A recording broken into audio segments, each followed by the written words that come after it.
6 o'clock news on SBYnews.com. Folks, I want to start off by thanking each and every one of you for coming to Salisbury News and viewing our candidate interviews.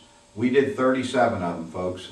We've got another one in the works. We're saving it until after the primary. We're confident that this particular candidate will get through the primary into the general election, but it's one that's going to blow everybody's mind because nobody else has got this kind of interview.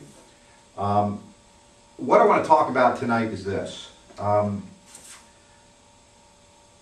We created a board to make a decision in reference to who we wanted to endorse for candidates. In doing so, there are many, many years of experience behind this board, political experience, that is. You know, it's important for you to understand that it's one thing for someone to have an opinion. It'd be one thing for me to throw out my opinion. And you take it for what it's worth. But when you've got a group of people that care about our communities and want to give back and can do so with that kind of expertise, I think it's something that you need to highly look into and respect. You know, we are kind of doing all the legwork for you. You can't find the time to go to all these forums. You can't find the time to go to all these council meetings and go to Annapolis and see certain people at work on a regular basis. That's something we do. And we do it more so than any of the mainstream media out there. And that being said, when we put these endorsements out there, they're good, solid endorsements, and it's something that I just highly recommend you consider. If you have questions for us, questions for the candidates, put them on this post tonight. Let's get it out there. If I can't get the attention through the website from certain candidates, I'll make the phone call to the candidates and ask them to get on the website and answer these questions. But the bottom line is, we had a tremendous level of competition. There's only three candidates that I know of that I wouldn't recommend to clean your toilets. And I'm pretty sure everybody knows who I'm talking about. You know, the Tea Party and the AFP put out a call for so many people to run for office, and it really kind of just interfered in allowing, or maybe even taking votes away from solid candidates that deserve a chance to be elected. That being said, we're not trying to brainwash anybody. We're not trying to power suggest to anybody that they do anything. We're just putting out many years of experience and what we think would make for the best candidates. And, you know, folks, we're supporting Democrats as well as Republicans. You know, granted, this is the primary, but I think you might be surprised when we get into the general election of who Salisbury News, again, supports through the general elections.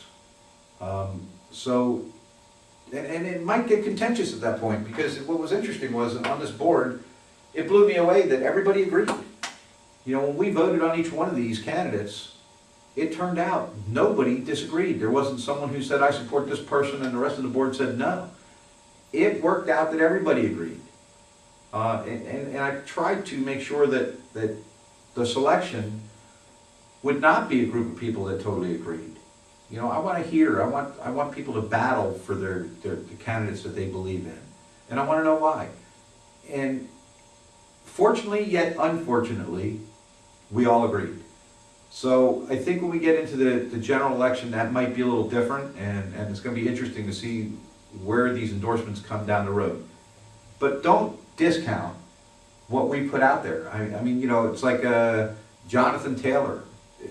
If this was an example I was given today, if Joe Alberto said, I support Jesus Christ, Jonathan Taylor would support Satan. You know, it just doesn't matter.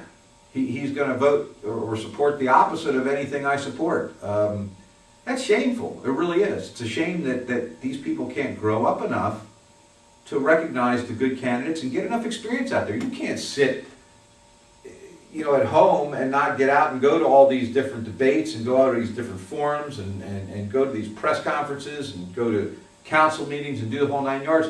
You can't just sit there and act like you know everybody and you know their platform and you know what they're doing. You know, and everybody on their websites for the candidates is going to tell you what you want to hear. We're not going to tell you what you want to hear. We're going to tell you the truth. Speaking of the truth, let's talk about this weekend's, I think it was Saturday, the Young Republicans had their pig roast. Well, it's no secret that I dislike Julie Brewington as a candidate. Let's get that clear. As a candidate. It goes to a new level because now it's as a person. And that came to a new level this weekend because while I showed up late to the Republican pig roast, the big talk was that Julie Brewington was there talking about how she's filed a restraining order against Joe Albero on behalf of her children. You know, folks, I have caught her in nothing but factual lies. We have only put out information that is facts, truth, documented.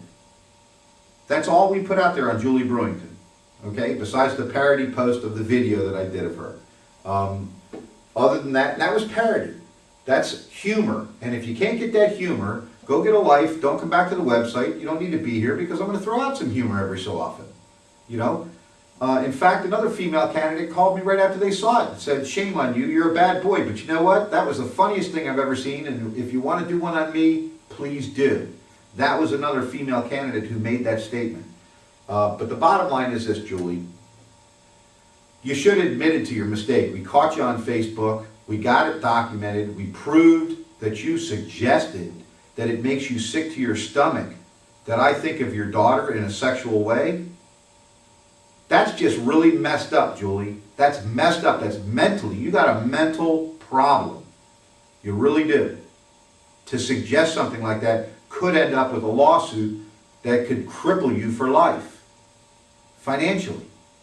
The bottom line is, you don't make those kind of statements just because you're angry or perhaps because you're drunk. You were out of line. And I don't appreciate it, and I don't think the people coming to this website appreciate it. I put too much work into this thing, and it's funny. Let's go down the line here, folks, very quickly. Tom McGuire, Jonathan Taylor, Billy Burke, Stephanie Burke, Julie Brewington, right? The group of them, in one way, shape, or form, had something to do with Salisbury News, and they're no longer with us. We pulled them off and sent them on their own way. These are all the anti-Albero people, you know, the JRs out there and the rest of them who wanted me to help promote radio shows that I wouldn't participate with and agree with. You know, just Tim Patterson wanted me in the very beginning to turn around and put a link to his website, and I refused to do it. He went ballistic and started saying nasty things about me because I wouldn't help him out to build a website I didn't believe in. So these are people choosing candidates that, sorry folks, they're just a joke. They're just a joke. And you know, some of them I would have said I appreciate the fact that they've stepped up to the plate and tried to help our communities. I wish I could say that, but I just don't believe that. I think they're self-centered. I think they're looking for some attention, and they can't get it. They're not going to get it here, and if you don't like that, too bad. But don't be calling me a pedophile or anything else along that line, or you're going to end up seeing my lawyers in court. I'm not playing that game. Ms. Brewington, you were out of line. I hope that it just destroys you in your election because you made a huge mistake. The young Republicans, they're laughing at you. The other Republicans that were there, they're laughing at you. I challenge you to produce, show all your friends, show all these Republicans that you actually filed documents against me, because I've never done anything against your children, Julie. Never. And if anybody wants to go back to the picture of the child with the duct tape all over its face, that was on Julie Brewington's Facebook page or Mike Brewington's Facebook page. That wasn't originated by Joe Albero. They put it out there. They were proud of it. We reproduced it.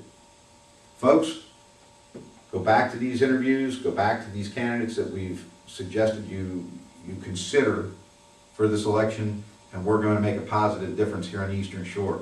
I appreciate your support. We're looking to possibly, maybe come back here Wednesday and do another show. Definitely Friday, and we'll be back to the Monday, Wednesday, Friday swing again. Thanks for being here, folks. We appreciate your support, and have a great night.